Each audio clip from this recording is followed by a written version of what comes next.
Hey everyone, this is my Love Serve Lead project, our In the Field project. Um, my name is Sarah Kay Rose now. I used to be Burns, so if you see my Burns name on there, that is because I got married just this past month. Yes, I'm currently, I don't know, maybe in my third year of school, 2 years now with Lee, and 1 year before that at a community college. But I'm very excited. I absolutely love leadership. I met my husband actually in a leadership program, and we'll talk about that leadership program later. But let's dig into this. Um, Basically, what we'll cover, hopefully, in the duration of this program, PowerPoint, whatever, is the making of a leader, key skills for leaders, understanding you and your surroundings, I guess yourself and your surroundings, seeing and developing leaders, and never stop learning. This lady here, her name is Pastor Yvonne Black. I've had the privilege to know her for about 5 years now, maybe. Um, I got to know her through my grandparents, actually. They actually used to pastor together. Until recently, they were pastoring in a church here in Illinois, and now they have actually branched off and are in West Virginia now, working with their own organization called Acts 217 Ministries. Got to talk to her a little bit and even got a little bit of advertisement from her just this past week about what they're doing, and it's incredible. They are doing evangelism, revivals, um, some coaching and mentoring for pastors, uh, filling in for pastors whenever they need either vacation or they're gone for a weekend, whenever there's kind of like turnover and pastoring. But she is just an awesome woman, and I couldn't thank her enough for allowing myself to interview her. She, even though we had been an hour apart when she was here, she's always, even till this day, has texted me. She's just been a really good friend, but she's also been someone I can always trust with wanting to talk to her, and she's incredible. And I thank you so much, Miss Yvonne, if you're listening to this, so much for allowing me to share this with everyone. So, the making of a leader. In our interview, with her being in West Virginia now, which going back, I actually would highly recommend you go to their page if you are in their area and would like to learn more about their organization. Miss Yvonne is also a counselor, and she's a phenomenal leader. And so, one of the very first things I asked her was, when did you first realize who you were as a leader? How did you learn leadership? When was the point that you knew that you wanted to be a leader, and how did you start developing that skill, whether it was at a young age or when you were older? Well, I'll give you a little story. My husband and I was 18, he was 19 when we pastored our first church. And I can remember getting up on Sunday morning. Keep in mind, I'm 18. So when you're 18, people that are 25 and older are starting to kind of get a little bit of age on them. Uh-huh. Yes. And so I can remember sitting in my classroom on Sunday morning, and the first church we pastored, we started a church first, and we had that up to about 60 people, and then our overseer wanted us to go to a particular church in Southern California, and so when we went there, we had 45 people. So in the classroom it was a little small classroom, we probably had about maybe 5 to 7, 8 people. So we're all sitting there, and now this occurred every Sunday morning. We would all be sitting there, and our teacher would come in, and he was probably in his 40s, and, not to be offensive, to sound offensive, but when I was 18, I thought 40 was a little bit on the old side. And so he would come in, and he was always late. And he would just be out of breath and just fumbling everything on the little podium.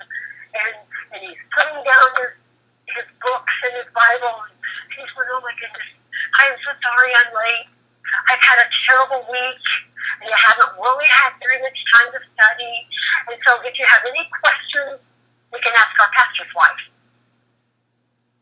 Oh. And I'm sitting there, and I'm thinking, I'm the pastor's wife. I am 18 years old. You have lost your mind. And so, of course, I would always have to answer a question with a question, but nonetheless, after a period of time, every Sunday going through this, I started thinking, now his leadership style was impacting me. Right. And here's how it impacted me. I would sit there and I would think, and I started praying, and I said, Lord, when I grow up and I am a teacher, I will never do this to a class. And that's what's so key. That's what makes a leader, is even from a young age, we are always constantly looking at things and saying, this could be done better, or something's not right. We see things. And from her point of view, it was this Sunday school teacher that just kept showing up late. And she was like, God, please help me not to become that. And people like that, or situations like this, they set the tone for our leadership and start changing us and making us into better leaders. So key skills for leaders. There's so many even here with this graphic. Communication, contribute. Oh my gosh, I can't even speak now. Vision, integrity, support, strategy, decision, contribution. There we go. That's that word. But leadership is a skill. It's a talent. It's a gift. And Yvonne even touches on a couple of these things as what are the skills for leaders. Well, first of all, to me, the definition of leadership is someone who knows, has practical skills to guide individuals and teams and even entire organizations. And they know how to motivate. They know how to create a vision. They know how to get people on board. They know where they're headed. They also have communication skills. Mm-hmm. And they are someone who has a flexible style to be able to work within the team they have. So let's flip over to the next page. Leadership skills. So these are the ones that she mainly touched on. Leading the organization. I've heard many times that going into an organization that it takes months to bring change. But I believe that leadership can motivate, which goes into the next one, that we can change the organization. We can lead the organization. And how we bring this motivation is through what I call visioneering, and I probably have stolen this from someone, so whoever you are, I'm sorry. But visioneering is like vision casting, and it's like this pioneer work of getting people to see the vision, to catch on to the vision. And so through visioneering and our communication, we can bring change in leading our organization. The last thing she touched on too is flexibility. We have to be flexible with the people that we have been given and how we handle situations too, because not everything's going to work perfectly. So these are just a couple of the skills that she had mentioned herself that are very key in leadership. Knowing yourself and your core values. The question I asked, what is important for every leader to understand? And so the advice I would give you, my last advice, would have a lot of self-awareness of you, of your sensitivities, of your emotions. Am I facing this? Just be self-aware of how you're about to respond to someone, and understand what your core values are. What are they? Know what your core values are. And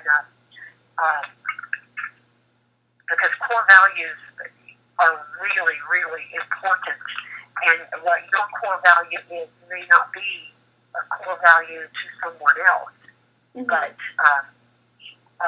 realizing that there could be some diversity there, but your core value is it commitment, is it integrity, is it fairness, what is it, so that you can know and be self-aware. Okay, so this is important because one thing that I think is also important to note here is that it's okay to be different. I mean, I couldn't imagine that having a world full of people who had the same core values would be very productive. We would only be focused on one thing. And so, even with me and my husband, we have different core values. His is family and drug addiction and things like that, or mine is um, maybe self-awareness, overcoming issues, leadership. I don't know, but we're different. We were made to be different, and we're leaders for that because we have our own values. Another thing she said was knowing ourselves and knowing where our boundaries lie. So we have to know what our strengths are, what our weaknesses are, what we can handle, and what could be passed on to others. And so, another part of understanding you and your surroundings, what was the best piece of advice that she could give us? What if you were to offer me advice as a young leader or any leaders out there? What's the best piece of advice that you would give for the future? I'm glad you asked me that question. The best advice I could give you is be truthful, walk with the utmost of integrity, guard your character, guard your heart, and watch over everything you say is who you are. And be that person. And be an example and recognize wherever you go, you are that example. And you have influence. And sometimes you'll go through a school of hard knocks. But always know who your source is. Your source is not your education. Your source is not what you think you know. But it's who you know you know. Yeah. And that is Christ. Right. And because he will never fail you. And this kind of goes back to the last one that we just discussed, having our core values. We have to know who we are. We have to know what our values are in. We have to know. We have to be we have to have integrity. We have to carry ourselves in a way that is a leader, and we'll be seen by our leadership through our actions, and like she said, being just super aware of ourselves and what we're saying and what we're doing, just constantly checking and balancing ourselves. But this is important because it leads into this next one, and I love this picture because it's, if you follow Elevation Church or Stephen Furtick or any of his team members, this is actually a picture of when they first started. The top picture is when they first started, Pastor Stephen Furtick being here and his Holly and their whole team. This was where they started, and this is where they're at now. And their church is huge, it's phenomenal. And the thing is because of how Pastor Furtick leads, it affects his team, but he also knows his team. And that's the understanding your surroundings part that's so important, because in order to make your team work, and how they work and how you work together, it'll determine this next question: how do you balance managing versus leading? So I know for myself, I struggle with handing things over because, like where you said, you just hand them a project and you step away from leading them. How do you do it? Like how is the best way? Like, were you originally just gifted with being able to lead in that manner, or did you have to like work at handing something over to people, or was it just a realization, or how would you explain that? Well, I think it came through experience because I tried doing a lot of things, different many different positions at the same time, and that's virtually impossible. And to be successful at it, you can't do that. It doesn't work. Right. And so it's a learning ability as well. I truly believe that. But at the same time, if you want to fully accomplish the whole team, the whole program with a team, that's why you have a team. Right. And you let that team leader lead. And that doesn't mean you do it without observation, because you are observing and you're watching and you're hearing. You have your ears open and your eyes open, observing and hearing and perceiving what's developing, and you can see if that department's growing or if it isn't. And so asking that person, going to them, I call it a round trip ticket. You ask them or you instruct them, if you're struggling in something, come to me. Don't try to carry this by yourself. Right. If there's an area that you're uncertain, or if you're having a difficulty with a team member, let's talk about it. So come back. So the comeback to me is that round trip ticket to come back and tell me and let me know how you're doing. So this was important because we have to know our people who we're working with. And if we don't trust them and if we don't empower them and we don't understand them, we're not going to be able to lead them. We're going to manage them. And it, like she said, it just doesn't work. So how do we develop leaders? Well, I'm a type of leader, and obviously I have 51 years of experience being in ministry and also working in the secular field as well. But the main thing for me that I have found is I will observe people and of all different ages, kids, adults, and so on. And the number one thing that I like to do is if I recognize or see in someone that potential, they may not even think they have that skill. Mm-hmm. But if they're willing to be open and we develop it and work with them, and then I find out, I work with them to find out where their major gifts are and work within those, and from there, once we work together and there's been some development and some training and some mentoring, and mentoring will continue, but I like to just release them. And so my style of leadership is if I put somebody in a leadership position over a department, they're going to be the leader, not me. Right. And if they have questions, I don't put them in there without them knowing the direction, the vision direction that we're going, or the goals that we have. But so they know the direction and they're on board. So they're not going off into left field somewhere. But with that, they know. And obviously, we're dealing here with pastoring and at a local church, and seeing the direction and the vision and the goals that are set, and they go and if they do have questions, they're more than I'm more than open for them to come and for us to discuss things that are going on in depth.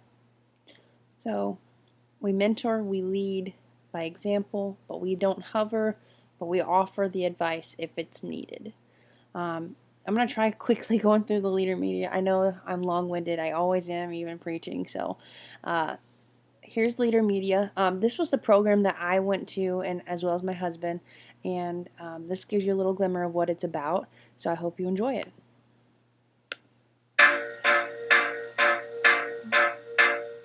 So why are you here? Have you considered that you were created to complete something? You were born with a purpose, a vocation, a a way of living that serves God through your gifts and passions in the world. So how do you begin to discover your purpose? Ask yourself the big questions in life. Who are you, really? What makes you come alive? Know this, God has given you gifts and talents to make the world better. But it's up to you to search for the answers. Now, it may not be easy, but the questions of your life deserve to be explored. So where do you begin to explore who you are? What matters to you? Your gifts, your experiences. Exploring the world around you will help you figure out who you were born to be, and there's no telling where it might lead you. It might affirm what you're already doing, or lead you toward new possibilities. Sometimes you can't always see the possibilities, but a mentor, a friend, a community can help you see what you can't see. So, this is a lot to think about, isn't it? Don't expect to discover your purpose overnight, but don't ignore what God wants to do through your life. So take time to listen and reflect on what God has called you to do in the world. Where your gifts, experiences, passions, who you are, who you're becoming, what's needed in the world today. Where all of these things collide is where you'll begin to discover your vocation. We all have a purpose in God's story. Will you have the courage to uncover your purpose? Okay, that was Lead Institute. I went to Lead Institute, Georgia. There's 3 different locations. There's Georgia, Florida, and Texas. It's where I met my husband. It was the most, probably one of the most impacting things I've ever done in my life. It completely changed my mindset of leadership. I was already a leader for 2 years in our church before I went, and I went to a leadership conference in DC, and I learned about Lead Institute there. And it's completely changed my whole outlook of leadership. And if you know college age students, or if you yourself, well, all of us, I guess, if any of you guys are interested in since we're all online, it fits perfectly with the program, go check out these websites. If you're a youth pastor or over high school students, send them to this site because it's just so good, and I highly recommend the program. This next part is the Craig Rochelle Leadership Podcast and the Church, the Excellent Pastor Podcast. Sorry. I'm going to go ahead and play it, but if you're getting bored of me talking, you can go ahead and skip over it. But I'm going to play it just in case you're curious.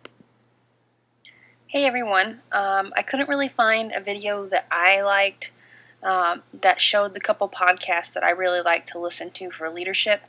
And this is the first one I'm pointing out, and it's from Craig Rochelle's Leadership Podcast.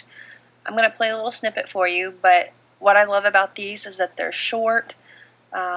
He's very serious and intent about what he's talking about, very to the point, no skipping over things, lets you know what you need to know. And so here's a little bit of promo for you. Hey, I'm Craig Rochelle, and I'm excited to tell you that we're actually going to be releasing a leadership podcast. It's called the Craig Rochelle Leadership Podcast, and I am a passionate student of leadership, and I would love to help you get better as a leader, and I would love to learn from you and how you're growing as a leader. In fact, we'll be releasing some podcasts very, very soon. People always say, how do you become a better leader? How do you become a better leader? How do you get great results? And I always love to say that it's the things that no one sees that results in the things that everyone wants. We're going to talk about the leadership principles that are often behind the scenes, the things that may not be obvious just to the everyday person. But as we study and as we learn, we're going to implement some ideas behind the scenes, the things that nobody ever really sees, that results in the things that everybody wants. I would love to hear from you if you have questions. We'll be taking those and dealing with some questions in upcoming. So you kind of get the picture about what that looks like. It's really recent, really new, very popular from the 111 reviews he's had. But that's one that I really like. Let's see if I type this in right. And of course I don't. Here we go. I love when they pop up automatically. Here we go. Down here, you're looking for the one that looks like a badge. So you click that. It's called the Excellent Pastor Podcast. It's from the Center for Pastoral Excellence. Highly recommend this one. Another thing, they don't make videos for it, but you can see down here, interview with Dr. Mark Williams, managing marriage and ministry, how to be a staff pastor for your pastor's values, just a bunch of different leadership stuff that's really great material. I probably won't play one of these for you just because once we get started, I'll probably get too caught up in wanting to listen to it. But other than that, it's really great. Oftentimes, whenever me and my husband are making long trips or travels, this is definitely one that we are like, hey, have you heard this podcast? So, highly recommend this one as well. So check out iTunes, type in the Excellent Pastor Podcast, and as well as the Craig Groeschel Podcast. And so I will post the links to this as well. Okay, so another one of my favorites, both excellent leadership podcasts, very insightful for especially this Excellent Pastor Podcast. It not only talks about leadership, but how to lead and still have a family and be in church and all these other factors that factor in with leadership. So here's my 5 takeaways. I'll try to go through them fast. The making of a leader. Whenever one person stands up and says, wait a minute, this is wrong, it helps other people to do the same. Leaders notice what's wrong, and that's how the story begins. 2, key skills for leaders. We have to have all these little bitty skills here. We have to have integrity. We have to have support, and we have to stimulate our work environment, and we need to focus on our people and have clear communication. All these things are very effective, and the more skills we add to our list of talents and abilities, the better leader we will be. Understand yourself and your surroundings. I can do things you cannot. You can do things I cannot. Together we can do great things. Mother Teresa. Very true. There's a moment in all of our lives that we can only go so far. We understand our limits, and we understand, like even through our assessments, we're learning who we are as a leader. We lead together. We lead as a team, because when we do so, we lead more effectively. Seeing and developing leaders. Leaders become great not because of their power, but because of their ability to empower others. When we develop leaders and they rise above us, that is not something that was counted as a failure on your part because you seem lower. No, you were able to take your leadership and put it into someone else, making you a great leader and them a great leader as well. And last but not least, never stop learning. God never created us to reach one level and then stop. When you stop learning, you stop growing. We have to keep learning. Even just looking at our culture and the world we live in, if we don't stay, not saying that we change everything, but when we don't love the people or we don't understand what's going on, it puts a barrier, and we are not able to minister. We're not able to lead effectively anymore.